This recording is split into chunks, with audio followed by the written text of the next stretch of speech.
안녕하세요. 30대 여성입니다. 저는 한 번 이혼하고 재혼을 했어요. 이번에 재혼하는 과정에서 아주 기가 막힌 경험을 해 들려드리고자 합니다. 세상엔 참 다양하게 정신 나간 사람들이 존재하는 것 같아요. 그런 사람들은 어떻게 그리 남의 인생 갉아먹는 걸 좋아하는지 모르겠어요. 낯짝들도 참 두껍네요. 그런 갑갑한 사람을 하나도 아니고 둘을 만났던 제 사연 한번 듣고 가세요. 제가 재혼을 하게 됐다고 했잖아요. 현재는 전과 다르게 너무 행복한 생활을 하고 있는데요. 현재 남편과 시댁 어른들을 만나 뵐 때마다 사람은 다 제 짝이 있다는 걸 느낍니다. 얼마 전 제가 잊고 있던 끔찍한 사람들을 또 만나게 되었는데 하필 결혼식장이었어요. 결혼식장은 제가 생각했던 것보다 훨씬 더 정신없고 신경 써야 할 곳이 많더라고요. 그런 상황에서도 결코 마주치고 싶지 않은 사람들을 만났었는데요. 신부 대기실에 앉아 있는데 전 남편과 전 시모가 찾아온 겁니다. 대체 그 사람들이 뭐하러 이곳에 왔는지, 그들을 발견하자마자 그렇잖아도 정신없는 상황에 더 머릿속이 복잡해졌어요. 오히려 그들을 발견한 뒤로 다른 하객들을 반겨줄 수가 없었습니다. 그 두 사람이 저를 축하하러 왔을 리 없다고 생각했는데 몰골도 진짜 그럴 만한 몰골이 아니더라고요. 일부러 저를 만나러 온 게 아니고서야 우연으로 마주칠 일도 없는 상황이잖아요. 게다가 제가 그 사람들을 한참 신경 쓰고 있는 순간 시모랑 눈도 마주쳤습니다. 그때부터 시모가 제게 직진해서 찾아왔는데요. 누가 봐도 꼬락서니가 말이 아니니까 다른 하객들까지 당황해서 우리 사이를 힐끔거리기 시작했어요. 저도 괜히 제 결혼식보다 상대 배우자에게 피해가 갈까봐 순간적으로 예민해졌습니다. 제 앞으로 냉큼 다가온 전시모를 차갑게 바라봤어요. 감히 우리 아들을 버리고 재혼을 해? 우리 집이 망한 게 다 누구 탓인데? 사람 인생 망쳐놓고 너만 쏙 빠져나갈 줄 알았냐? 너도 오늘 이 자리에서 인생 바닥 한번 쳐봐라. 그때 시모가 제 머리채를 잡으려고 했습니다. 그러나 시모가 신부 대기실을 들어서기 전에 행색을 수상하게 여긴 사람들이 직원들에게 이 사실을 미리 말했었나 봐요. 그래서 직원들이 시모랑 전 남편을 주시하고 있었던 것 같아요. 시모가 제게 손을 대기 전에 다행히 직원들이 들이닥쳐서 시모를 말려주었습니다. 내가 왜 이렇게 망가졌는지 알면 당신들 나한테 이렇게 못해. 젊은 사람들이 상황을 똑바로 확인할 줄 알아야지. 당신들 엄마 일이라고 생각해봐. 당신들 엄마가 억울한 입장이라고 해도 이렇게 나올 거야? 시모가 몸부림을 치며 고함을 지르자 전 남편까지 시모를 뜯어말리기 시작했는데요. 아무래도 이 소란을 무시하기엔 무리였습니다. 남편까지 달려오고 말았어요. 이런 모습을 보이게 돼서 얼마나 창피했는지 모릅니다. 전 남편이랑 전 시모가 저 때문에 집안 망했다는 소리를 하면서 하소연을 했는데 그게 사실이었다면 제가 이렇게 사연을 쓰지도 않았겠죠. 까지 반성 못하고 저렇게 나대는 꼴이 뇌리에 너무 크게 남아있어서 소문이라도 내고 싶네요. 불과 작년까지의 일이었습니다. 전 남편과 긴 결혼 생활을 한 건 아니었어요. 1년 좀 넘게 지내다가 못 참고 이혼을 하게 된 건데요. 이혼을 오직 하나의 이유만으로 결정짓는 사람들은 없을 겁니다. 저도 그 사람들한테 쌓인 게 많았는데 그게 터져서 이혼을 한 거거든요. 기억나는 대로 말씀드려보자면 신혼여행 때가 바로 생각나네요. 결혼식하고 신혼여행 다녀올 때만 해도 별다른 문제는 없었어요. 근데 신혼여행 갔다가 귀국하는 길에 면세점에서 시모 선물로 화장품 산 게 화근의 시작이 되었습니다. 선물 사갔다가 욕 들어먹었어요. 물론 받는 사람의 입장도 생각해서 선물을 하는 게 맞겠죠. 제가 시모의 취향을 모르고 정말 엉뚱한 물건을 샀다면 저도 욕먹을 만했다고 이해할 수 있습니다. 그러나 제가 사간 건 일단 대중적인 제품이었고 그리 가볍지도 무겁지도 않은 금액대였어요. 그저 빈손으로 시댁을 방문하기 좀 그래서 여행 다녀오는 김에 선물을 샀던 겁니다. 그런데 제가 시모한테 처음 들은 말이 뭔 줄 아시나요? 화장품? 너는 왜 물어보지도 않고 쓸데없이 돈을 쓴 거니?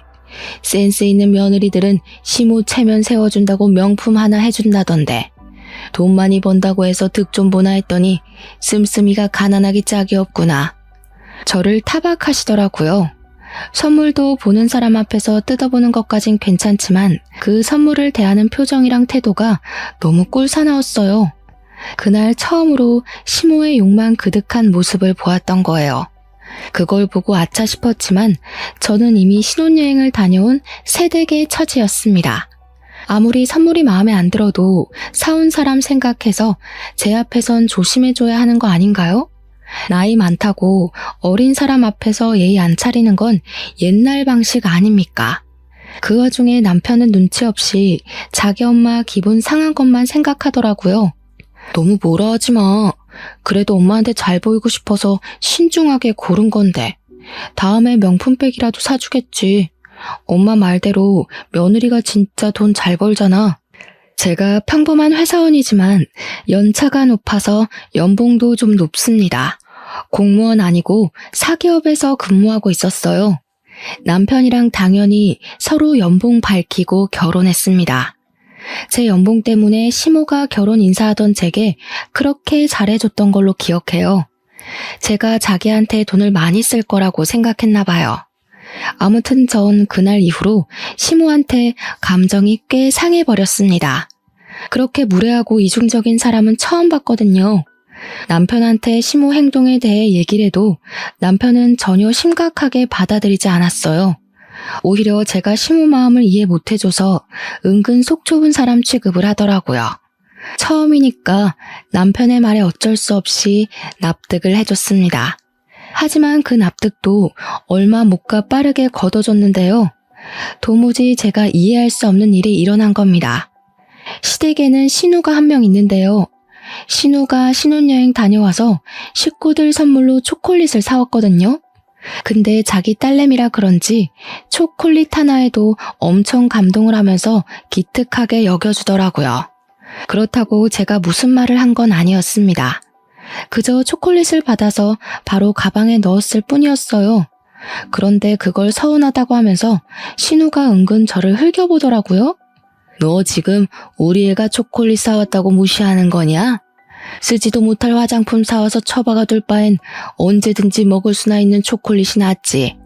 그게 뭐 불만이라고 뜯어보지도 않고 가방에 쑤셔 넣어. 초콜릿인 거 이미 다 알고 있는데 굳이 뭐하러 여러 개를 뜯어요. 남편이 뜯어놓은 거 한 입 먹으면 되는 걸. 그리고 제가 드린 선물이 마음에 안 드시는 거 알겠는데 대체 언제까지 언급하실 거예요? 어머님이야말로 저 무시하는 거 아니세요? 어머머, 얘 말하는 꼬락서니 봐라. 뭐라고? 시간 지나면 눈치 좀 생길 줄 알았더니 완전 막 나가네. 며느리면 시댁 사람 비위 잘 맞춰야 되는 거 모르니? 네, 맞아요. 제가 눈치가 없어요. 초콜릿 좋아하시는 거 미리 알았으면 초콜릿으로 사올 걸 그랬네요. 걱정 마세요. 어머님 생신 때 브랜드 있는 명품 초콜릿으로 선물 드릴게요. 이러면 비위 좀 맞추는 격이죠? 시모는 자기 딸한테 받은 초콜릿 때문에 제게 더 심한 욕을 하지도 못했습니다. 초콜릿을 들고서 저를 향해 눈을 부릅뜨고 있는데 보기만 해도 속이 시끄러워 보이더군요. 그 난리가 있고 한 달 뒤가 시모 생신이었는데 저는 정말 신우가 산 초콜릿보다 더 고가 제품을 구매해 선물로 드렸어요. 그때 전 신우가 없었을 때라서 시모가 솔직하게 자기 감정을 표출하더라고요. 제가 사준 초콜릿을 제게 던져버리며 자리에서 벌떡 일어나셨어요. 네가 사람을 아주 제대로 놀리는구나. 나한테 복수라도 하는 거냐? 어디서 이딴 게 굴러들어온 거야? 돈도 있는 사람이 더 한다더니 그래봤자 재벌도 아니면서 어지간히 몸살인다. 어머님께서 초콜릿에 미쳐있는 줄 알았는데 그건 또 아니라니까 당황스럽네요. 어머님이야말로 재벌 사모도 아니면서 바라는 게 참 과분하신 거 아니에요? 사람은 분수에 맞게 살아야지 배보다 배꼽이 큰 걸 바라면 망하는 법이에요. 생신은 축하드리는데 앞으로 어머님 태도가 이런 식이면 내년 선물도 초콜릿일 거예요. 시모는 결국 제 당돌함에 참지 못하고 뺨을 날렸습니다. 자기 생일을 망쳐놨다면서 저보고 꺼지라고 했어요. 본의 아니게 시모의 생신에 최악의 기억을 선물해 드린 셈이었습니다. 거기서 저는 시키는 대로 시모한테 인사하고 나왔는데 남편은 저를 따라 나오지 않았어요. 저랑 시모랑 신경정 버리는 걸 보고 제가 처맞는 걸 보면서도 남편은 시모 기분 맞추기 급급했습니다. 나중에 귀가한 남편한테 그 부분이 서운했다고 말했더니 남편의 변명은 이러했어요. 겉으로 엄마 편을 들어야 당신이 나중에 편해지지. 내 속마음대로 당신 편만 들어봐라. 그 화살이 다 누구한테 가겠어? 남편은 자기만의 방식으로 중립을 지키는 거라고 했지만 실상은 그저 말만 번지르르 했고 미꾸라지처럼 상황을 잘만 피해가는 꼴이었습니다. 아무짝에 쓸모도 없는 중간다리였어요. 결혼하기 전만 해도 남편한테 실망한 적이 없는데 어떻게 결혼하자마자 이렇게 다른 기분을 느낄 수 있는지 모르겠네요. 이제 겨우 갈등의 시작이었는데 그 이후로는 제가 얼마나 시달리고 살았겠습니까? 일단 남편이 갈등을 싫어했기 때문에 제게도 딱히 시비를 걸던 때는 아니었어요. 오히려 다툼 안 나도록 이쪽 저쪽 비위를 맞춰주던 시기였죠. 그래서 저도 남편한테 딱히 화를 많이 냈던 건 아니었습니다. 차라리 그런 박쥐 같은 모습만 보였다면 제가 어떻게 참아보려 했을지도 몰라요. 그러나 남편이 본격적으로 사고를 치기 시작하면서 제 스트레스의 원인이 되는 사람은 둘로 늘어나 버렸습니다. 남편이 저와 한마디 의논도 없이 직장 동료와 다툼으로 회사를 때려치운 겁니다. 성질머리를 참지 못해서 욱했던 거예요. 그러면서 뒤이어 하는 말은 아주 철부지가 따로 없었는데요. 나 사업하려고 도무지 나랑 안 맞는 사람들이랑 일하는 거 신경질 나서 못하겠어. 나도 나이 먹을 만큼 먹었는데 언제까지 남 눈치 보면서 참고 살아야 돼? 당신이 나 좀 도와줘. 장인어른이 아파트 당신 명의로 해줬잖아. 그거 담보 잡아서 대출 좀 받자. 내가 사업 대박 터뜨려서 당신 호강시켜줄게. 정신 나갔어? 당신이 사업에 대해서 뭘 안다고 사업을 해. 그러다 더 큰일 나면 어쩌려고. 빚더미 앉은 집안 중에 사업한 사람이 대다수야. 사업이란 게 자기 혼자만의 문제가 아니잖아요. 가정이 있는 사람이 마치 잃을 거 없는 것처럼 무모한 도전을 하려고 하길래 기가 막혔습니다. 직장 동료랑 싸워서 홧김에 사표 낸 것이 잘한 일인가요? 이럴 때 기죽어서 수그리고 들어가면 직장에서 무시당한다며 떵떵거리는데 정말 한심해 보였습니다. 남편의 쓸데없는 용기 때문에 우리 가정을 위태롭게 만들 수는 없어서 저는 남편의 그 제안을 바로 거절해버렸어요. 그랬더니 남편이 시모한테 그 사실을 얘기한 겁니다. 우리 사이의 문제인데 왜 시모까지 끌어들이는 건지 모르겠어요. 덕분에 이건 더 이상 부부의 문제가 아니라 집안의 문제로 커져버렸습니다. 시모가 우리 집을 찾아와서 남편이 했던 사업 얘기를 하기 시작했는데요. 저한테 돈이라도 맡겨놓은 줄 알았어요. 제 명의의 건물인데 시모가 당당하게 자기들 재산처럼 언급하더라고요. 우리 아들이 원하는 대로 다 해주는 게 좋을 텐데 네가 사업에 대해서 뭘 아니? 어차피 우리 아들 잘 되면 너한테도 좋은 거 아니야? 대체 무슨 근거로 미천없는 자기 아들의 사업을 지지하고 있는 건지 이해가 안 되었어요. 사업에 대해서 모르는 건 시모뿐만 아니라 남편도 마찬가지였거든요. 모르는 게 상책이라는 말도 있지만 사업만큼은 그런 말과 관련 없다고 생각했습니다. 그래서 시모의 설득에도 저는 그저 싫다고 거절했어요. 그랬더니 시모가 퇴근하고 나서 저녁마다 시집살이 시키려 작정하고서 저희 집을 찾아오더라고요. 남편도 시모와 같은 뜻인 입장이라서 멋대로 집 비밀번호를 알려준 거였어요. 그때부터 저는 남편과 제대로 등을 지기 시작했습니다. 제가 일방적으로 남편을 무시하려고 했어요. 저를 그렇게 압박해오면 제가 항복할 줄 아는 것 같더라고요. 그런다고 한들 사업이 누구 집 개 이름도 아니고 능력 없는 사람들 입에 오르내릴 만큼 가벼운 일이 절대 아니라고 생각했으니까요. 하지만 시모의 간섭과 고나리질이 스트레스인 건 어쩔 수 없었습니다. 저도 일을 하는 사람이니까 직장에서 받는 스트레스가 있을 거 아니에요. 퇴근하고 오면 좀 쉬고 싶은데 시모가 저를 기다리고 있으니 스트레스가 배로 끓어오르더라고요. 너무 쉬고 싶어도 시모의 주둥아리가 제 뒤를 쫓아왔습니다. 먼지가 너무 많다느니 설거지거리가 잔뜩 쌓였다느니 반찬은 왜 이렇게 부실하냐느니 말이죠. 제가 집안 청소를 안 하는 것도 아니거든요. 근데 시모는 꼭 제 손 닿을 수 없는 곳을 살피면서 이따위로 하는 것도 청소냐고 엄청 지적했습니다. 게다가 설거지는 제가 먹은 그릇들이 아니에요. 시모가 우리 집을 들락거리면서 일부러 만들어 놓은 설거지들이었죠. 저도 어디 해보자는 뜻으로 시모에게 맞서서 나름 무심하게 대응은 했는데요. 이게 안 풀리고 쌓이다 보니까 너무 가슴이 갑갑하더라고요. 집안 꼬락선이 잘 돌아간다. 너는 어떻게 칭찬할 만한 구석이 없니? 너 때문에 우리 집안까지 재수가 없으려고 해.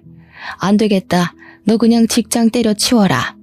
네가 살림을 한 번도 제대로 해본 적 없으니까 이 모양이겠지. 내가 확실히 가르쳐 줄 테니까 내일부터 직장 그만두고 우리 집에 출근해. 그쪽으로 출근하면 월급은 있나요? 제 직장보다 배울 것 없는 집에 가서 고작 배운다는 게 집안일인데 돈도 안 주실 건 아니죠? 원래 사람을 스카우트하려면 연봉 협상이란 거래요.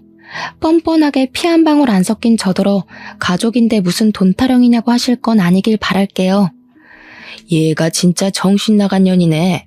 우리한테 돈도 안 써. 제 남편 사업도 못하게 해. 하물며 나한테 명품이라도 하나 해준 적이 있니? 잘하는 것도 없고 예쁜 짓도 안 하는 것이 무슨 돈 타령이야. 시애미가 하라면 그렇게 하는 거지. 제가 앞으로 어머님을 어머님으로 안 모시겠다고 하면 그만 아닌가요? 저 어머님한테 예쁜 짓 할 생각 없고 비위도 안 맞추고 싶어요. 어머님한테 며느리로 인정받고 싶지도 않고요. 그러니까 앞으로 저한테 아무것도 기대하지 마세요. 사서 실망하기 싫으시면.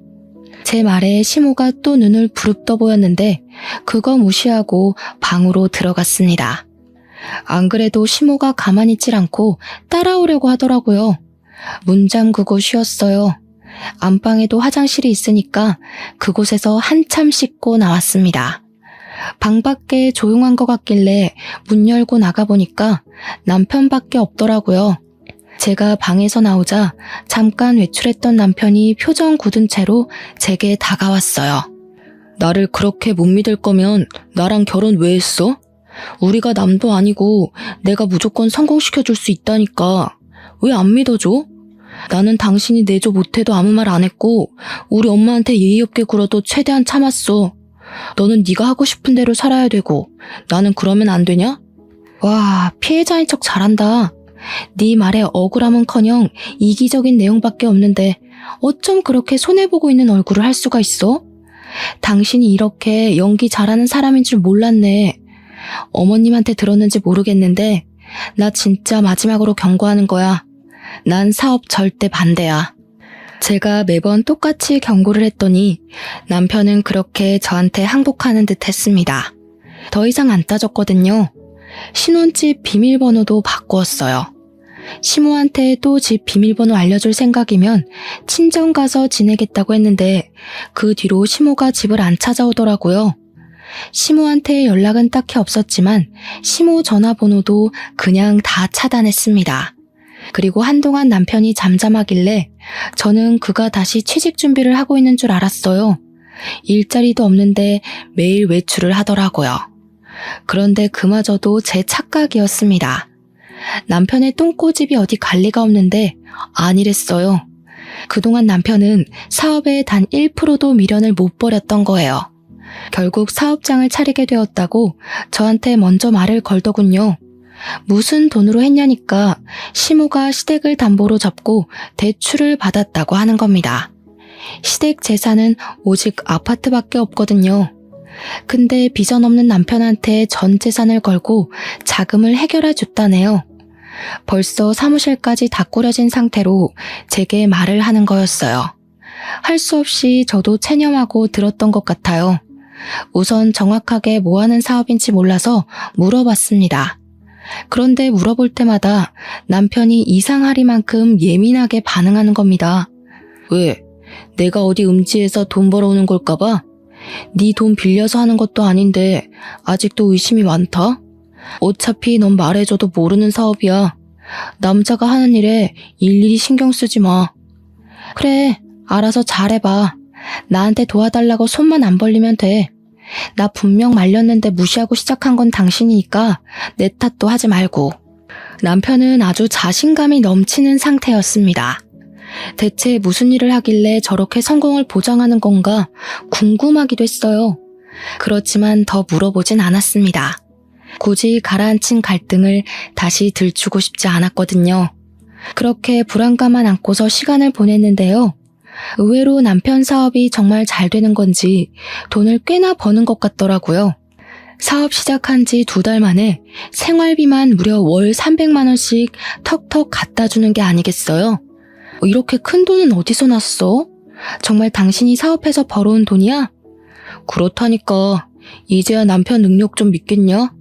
앞으로 더 승승장구할 날만 남았으니까 벌써부터 놀라지 마. 우리 빚 다 갚고 나면 당신 일 그만두고 집에서 쉬어도 돼. 솔직히 남편을 많이 얕봤는데 좀 충격이었어요.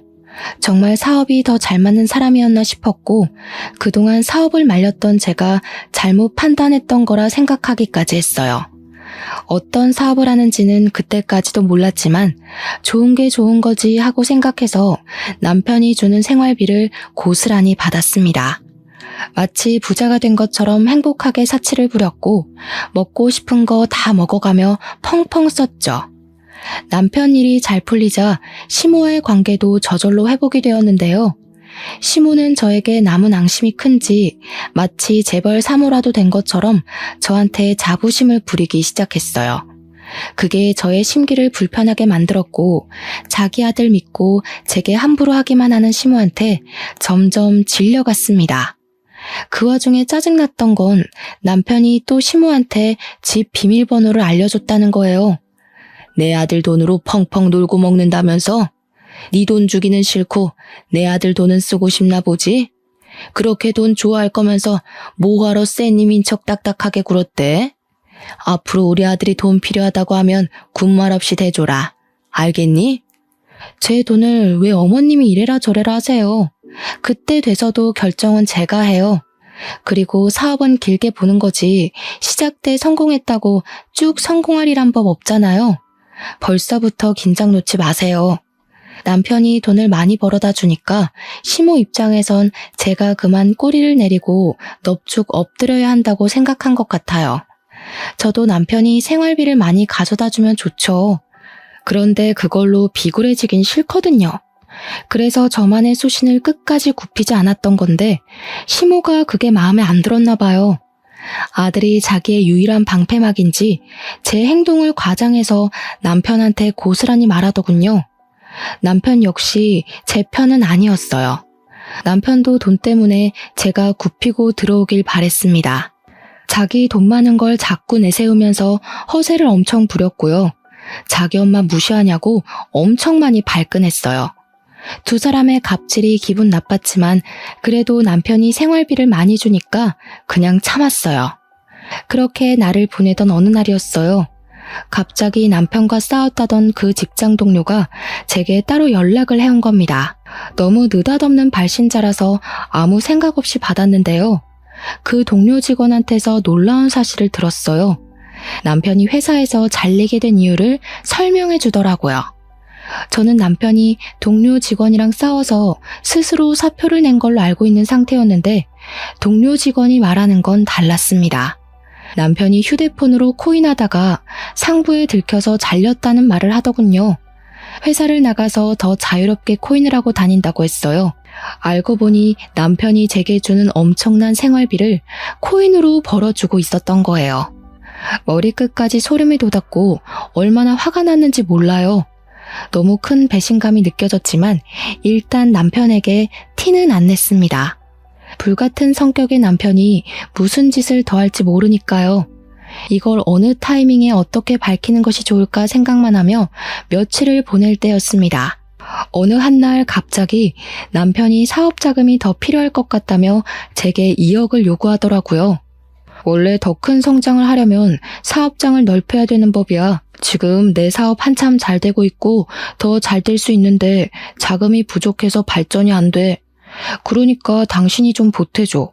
당신도 내 능력 직접 확인했잖아. 앞으로 생활비 300만 원보다 더 갖다 줄 수도 있어.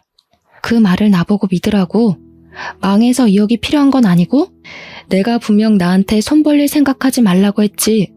잘 되고 있든 말든 네가 벌인 일이니까 네 알아서 해결해. 아무래도 남편이 코인 때문에 돈을 잃은 것 같았습니다. 동료 직원한테 그 말을 안 들었다면 빌려달라는 남편의 말에 응했을 수도 있어요. 실제 남편의 사업이 잘 되고 있는 줄 착각했을 테니까요. 하지만 제가 남편의 숨겨진 비밀을 알고 있잖아요. 제 돈까지 다 날려버릴 게 안 봐도 뻔한데 어떻게 주겠습니까? 이 사람들은 왜 돌아가면서 제 돈을 그렇게 탐내는 건지 모르겠는데 제가 남편의 자금 사정을 또 모른 척하자 또 시모가 저를 찾아왔습니다. 이번엔 집에 들어서자마자 들고 있는 가방으로 제 머리통을 후려치시더라고요. 내가 너처럼 말 안 통하는 인간은 처음 본다. 우리 아들이 그동안 벌어다 준 돈이 얼만데 생각 없이 받아 처먹을 때는 좋아 죽더니 도와달라고 하니까 또 내 아들을 무시해? 도와주기 싫으면 내 아들이 준 돈 다 토해내. 누가 들으면 그 많은 생활비 저 혼자 쓴 줄 알겠어요. 맞벌이 하는 입장에서 그 돈으로 남편 맛있는 거 해먹이는데 거의 다 썼거든요. 저 개인적으로 쓴 거 전혀 없고 남편이랑 놀러 갈 때만 썼다고요. 너랑 말만 섞으면 내가 아주 혈압이 올라. 나 더 이상 너 같은 년이랑 얼굴 보면서 살기 싫다. 당장 내 아들이랑 이혼해. 이혼이요? 와, 내가 왜 그 생각을 못했지? 말씀 잘하셨네요. 그래요, 이혼할게요. 저 그이 없어도 잘 살 수 있거든요. 이혼은 생각도 못하고 있어서 혹 2개 달고 평생 어떻게 사나 고민 많았는데 해결책 추천해줘서 감사해요. 어머님께서 주는 마지막 선물이라고 생각할게요. 시모는 제가 이혼이란 말에 항복이라도 할 줄 알았는지 어김없이 당황하는 모습을 보였어요. 저를 이 정도 겪었으면 그런 협박이 안 통하는 것 정도는 알 줄 알았는데 아닌가 봐요.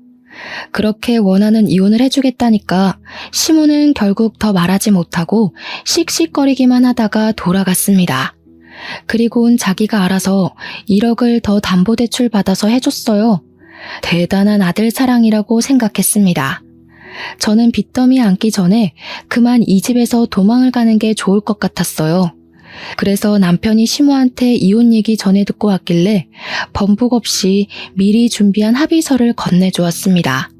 그래, 잘 됐네. 나도 나 이해해주는 돈 많은 여자 만나서 재혼할 거야.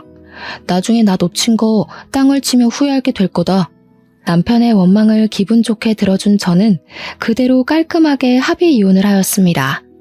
제가 정말 아쉬운 것도 없고 싫은 소리도 안 하니까 남편은 그게 더 얄미워 보였나 보더라고요. 갑자기 저한테 바람났냐는 소리를 하대요. 생각하는 것도 딱 네 수준이다. 뭐라도 소송하고 싶어서 그러는 거면 한번 돈 들여서 뒷조사해 보던가. 어차피 헛다리일 텐데 굳이 소송비 날리지 말고 지금이라도 아끼는 게 좋지 않겠어? 제 말은 전 남편도 인정하는 부분이었습니다. 저를 따로 소송할 생각은 없어 보였어요.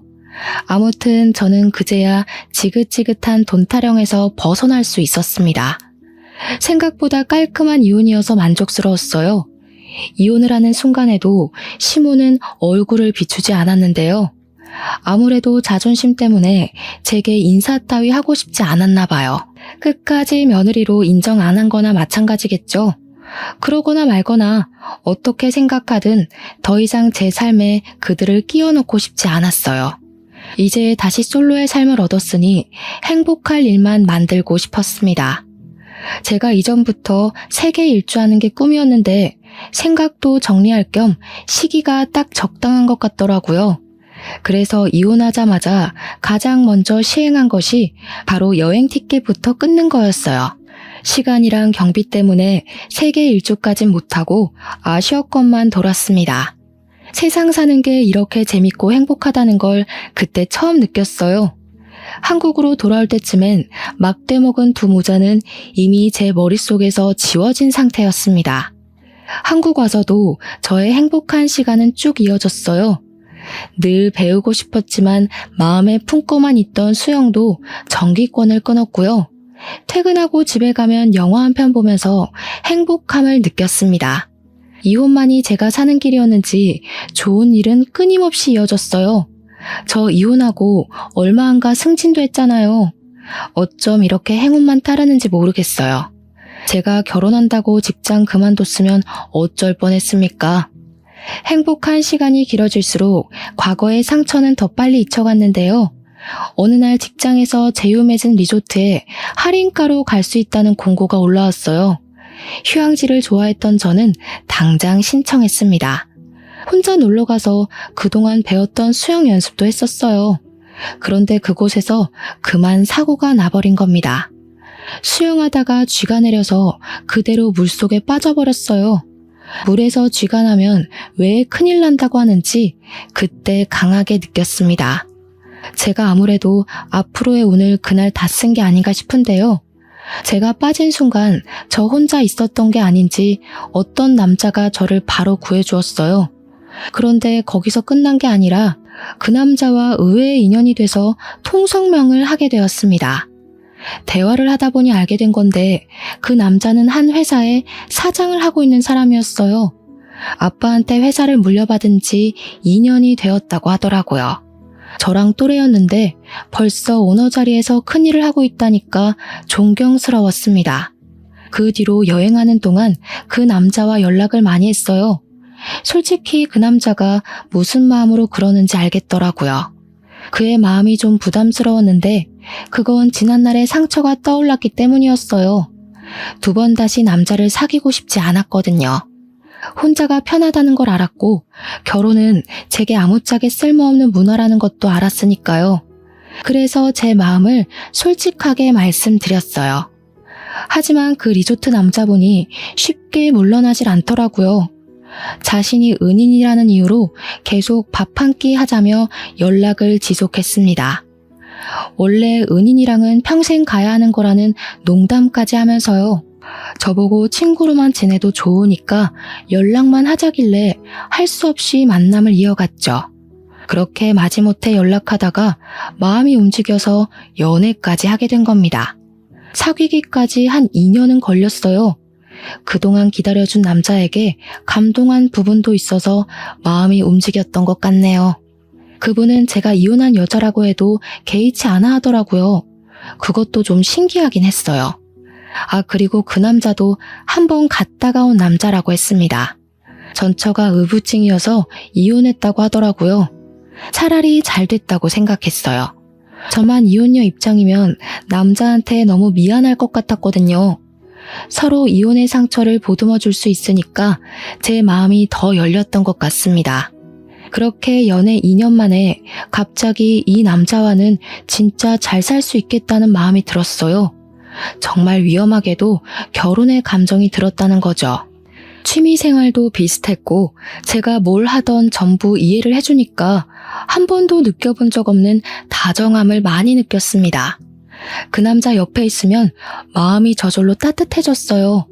그리고 무엇보다 시부모님이 사업체를 이끄는 사람이다 보니까 재산도 꽤나 있으셨고 가정이나 노후도 탄탄하게 대비가 되어 있는 분들이라 다른 걱정이 없었습니다. 그걸 남자가 더 많이 어필해줬어요. 저한테 아무것도 하지 말고 몸만 오라고 하더라고요. 손에 물 한 방울 안 묻히게 한다는 약속은 못하겠지만 2번이나 같은 상처 받게 하는 일은 절대 없을 거라고 약속까지 해주었습니다. 시집와서 알콩달콩 살아보자는 남자의 말에 저는 끝내 재혼을 결심했어요. 생명의 은인이 제 남편이 된 거죠. 그리고 결혼을 준비하는 과정에 축복이 찾아왔는데요. 제가 임신까지 하게 된 겁니다. 그렇잖아도 재혼으로 축하받고 있었는데 완전 겹경사였어요. 무엇보다 시부모님이 가장 크게 축하해 주셨습니다. 저보고 고생했다면서 외제차를 한 대 뽑아주는 거 아니겠어요? 너무 과분한 선물이라 괜찮다고 말렸지만 시모가 제 두 손을 꼭 잡으면서 자기 아들이 이렇게까지 많이 웃는 건 처음 봤다고 저보고 은인이나 다름없다고 하더라고요. 남편이 이혼하고서 몸도 마음도 많이 상했었나 봅니다. 시모가 남편 걱정으로 두 발 뻗고 잔 적이 없다고 했어요. 저를 만나고부터 남편한테서 다시 화색이 돋았는데 시모한테는 그게 그렇게 세상을 다 가진 것 마냥 고마웠다고 하네요. 그러면서 시모가 앞으로 힘든 일 있으면 절대 참지 말고 자기한테 말해달라고도 했어요. 이혼녀란 저의 꼬리표가 보기 싫을 수도 있을 텐데 시모는 그런 소리 한 번도 하지 않았고 그저 저만 보면 예쁘다는 소리만 남발하셨습니다. 결혼이 두 번째인데도 그런 관심은 처음 받아서 당황스럽다가도 행복했어요. 그렇게 결혼식 당일이 되었어요. 시부모님의 힘으로 결혼식이 아주 성대하게 열렸습니다. 그리고 그곳에서 초대하지 않은 손님들이 찾아오고 말았어요.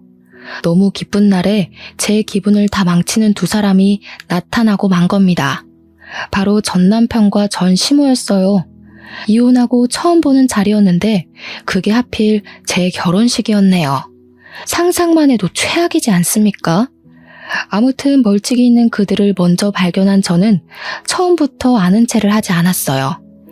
일단 전 남편이랑 전 시모의 몰골이 누추한 게 옷도 꽤 제재했어요. 어디 며칠간 노숙한 것 같은 꼬락선이라서 좀 놀랐습니다.